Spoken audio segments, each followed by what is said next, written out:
One of the questions I often hear is the market too expensive right now? The honest answer is maybe. There are several ways people try to measure whether the market is expensive. They look at things like price to earning ratios, the Shiller-Cape ratio, price to sales, or how today's valuations compare to history. Those are all useful tools. But here's the important part. None of them tell us what the market is going to do next. In fact, some of the strongest years of the market in history began when the market already looked expensive.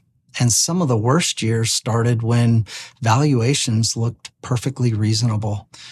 Valuations are generally more helpful for setting long-term expectations than for making short-term financial decisions with investments.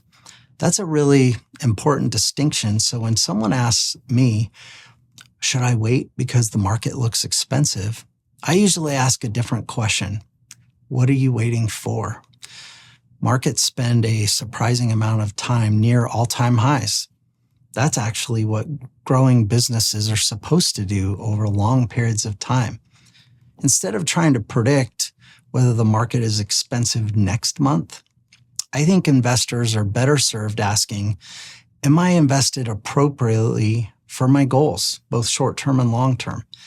Am I taking the right amount of risk? Am I diversified? Am I making thoughtful financial decisions?